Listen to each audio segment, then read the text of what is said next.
the synagogue, and these prayers meant something to me. This was important to me. And I remember I learned it was easy to be religious. It was easy to be religious. And then an hour later, I'm swearing and cursing and lying, and that was easy. So it was easy for me to be religious when I had to, and it was easy for me to be a sinner when I wanted to. I was good at both. I was a good hypocrite. And then when I was 17, I went to music school in New York City, the Juilliard School of Music. I was there for 5 years and received a bachelor's and a master's in piano. And there I met 3 students who said they were born-again Christians. Well, I had no idea what that meant. But there was something about these students that was quite unusual. Every time I saw these students in the practice room, or they took a break from practicing, or in the cafeteria, I remember usually in the cafeteria, they were always reading a Bible. The Bible. I mean, this is not a school of religion. It was a school of music. And these were highly respected students. These were not just they were very, very highly looked at. And whenever they got together, all they did was talk about this Jesus. Jesus said this, and Jesus did this, and why did Jesus say this, and what did he mean by saying this? They never mentioned a church. I had no idea about a church. They never mentioned the C word, Christianity. It was always Jesus, Jesus, Jesus, Jesus, Jesus, nonstop. Well, they heard I was a religious Jew, and they began to talk to me, and they basically asked me 2 questions. They asked me if I ever read the New Testament. And I told them, nope, not a word. I was told it was not a Jewish book. It wasn't for the Jews. You never find a New Testament in our home, so I had no idea what was in it. Never read one, never saw one, never touched one. No knowledge, 0. They asked me if I thought that this Jesus could be the Jewish Messiah. The Jews are waiting for the Messiah. In Hebrew, it's Mashiach. I said, Jesus is not the salvation for Jewish people.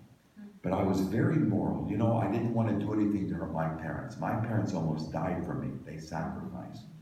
So I didn't want to shame them. So I never drank alcohol. To this day, I still don't know what a beer tastes like. Never was drunk. Never took drugs. I lived in New York City from 1968 to 1973. That was the height of the Vietnam War, the hippie movement. Free love, free drugs. I lived at 71st Street and Broadway, uptown Manhattan. And I'm going to tell you something, it's not what drugs you wanted, it's how much of the drugs you wanted. Never took it. Never took it. Never. Never had premarital sex. So even though I was so moral on the outside, no sex, no drugs, no drinking, my friend, I'm going to tell you, I was very, very, very immoral. Immoral. You know where? Right here. I knew I was not on the inside the way I could appear on the outside. I could do many Jewish things, but it never affected me on the inside. I was very moral, I was very religious, but I was not changed.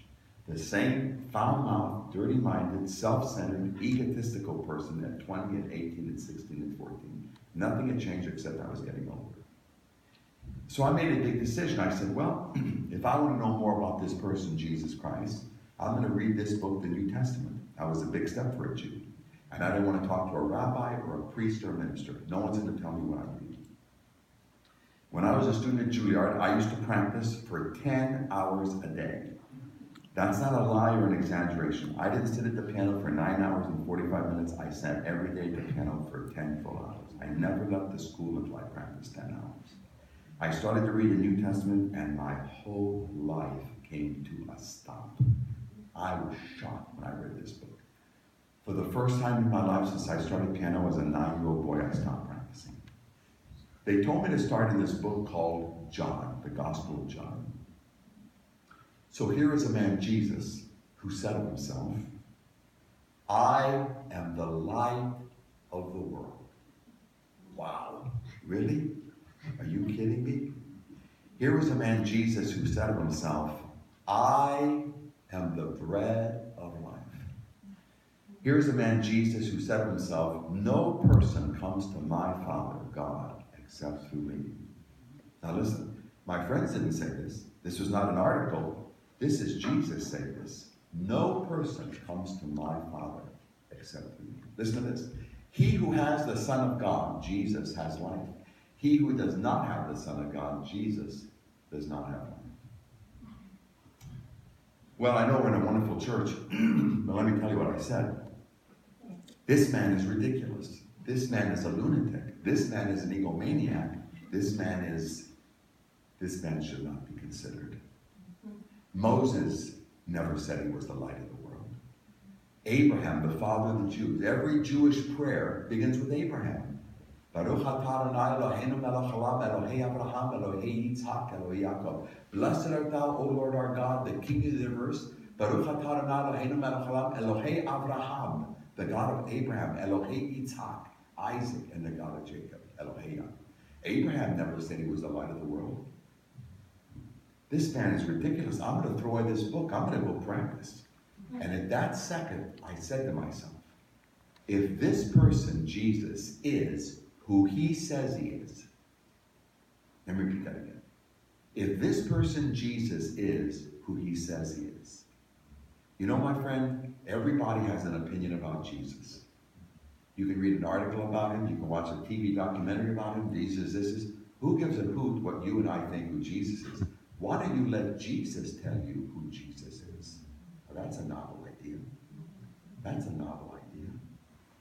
If this man is who he says who he is, I may be making the biggest mistake of my life throwing this book away. I better listen to this person. And then Jesus said he kept calling and keep coming for sinners. I was not a sinner. I was very moral. I was very religious. I spent my whole life looking good for God. I was on God's side, but Jesus said he came to bring forgiveness. And he said he came to change us on the inside. He called it a new heart, a spiritual heart, a new life, a spiritual life, a new birth, a spiritual birth. I've played concerts in 61 different countries. I think I've played in every country in Europe.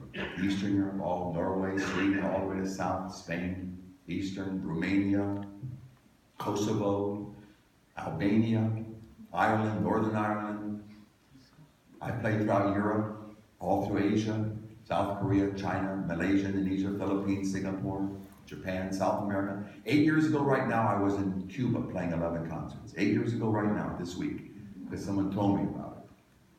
And let me tell you what I've learned. My friend, it doesn't matter if your skin is white, yellow, black, purple, pink, Asian, what. It doesn't matter what your color your skin is. It doesn't matter if you're a communist, capitalist, Democrat, Republican, independent, labor. It doesn't matter if you're a Hindu, a Sikh, a born-again Christian, not Christian, atheist. It doesn't matter what language you speak. It doesn't matter what your nationality are, because I'm telling you this truth. Everybody in this world is good at hiding things.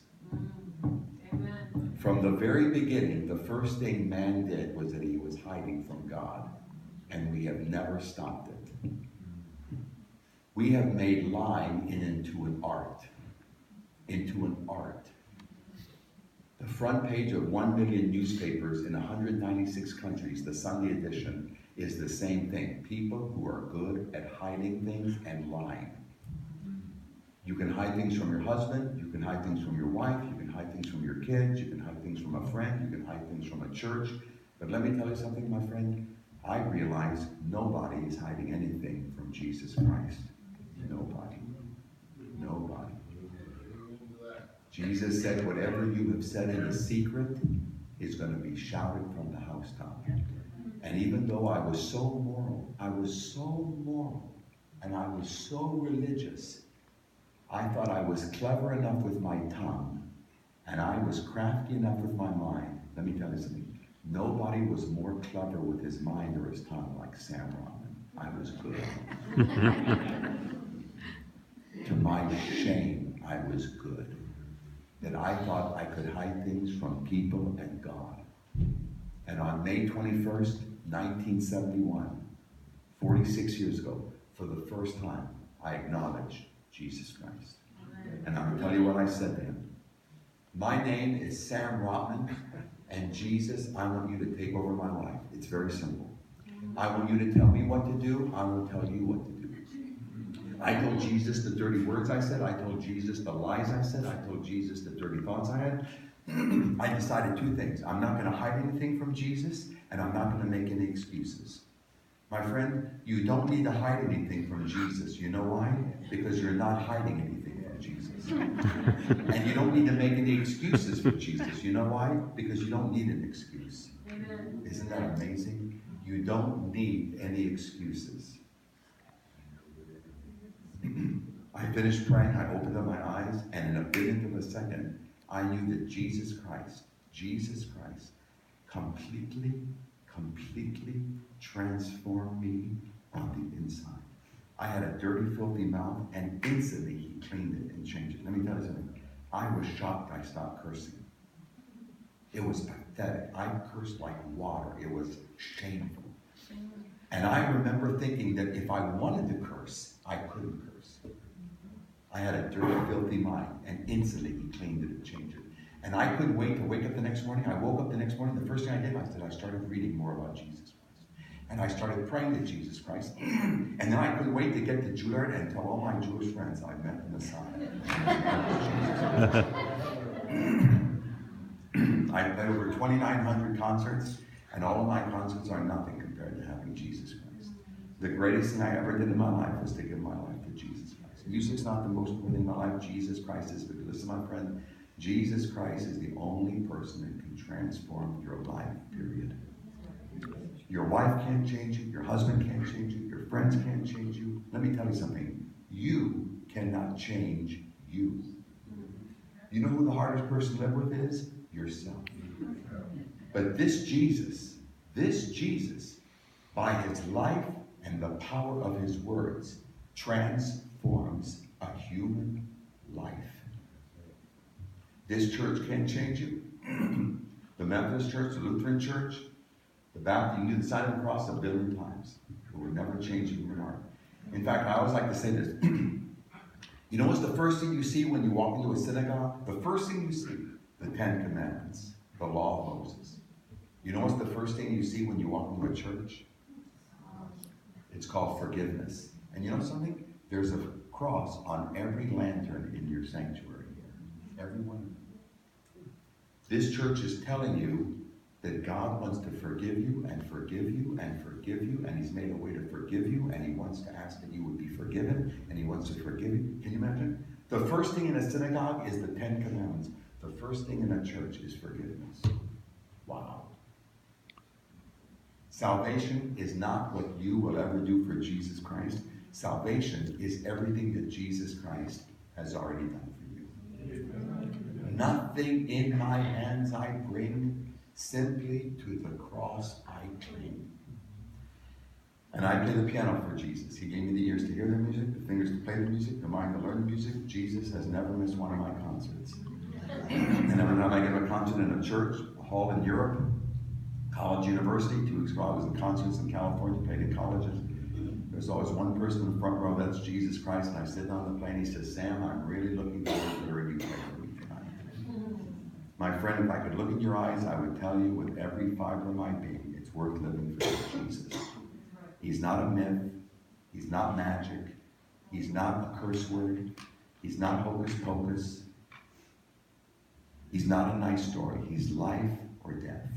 Don't let anything become an excuse to keep you from the amazing life that is Jesus Christ.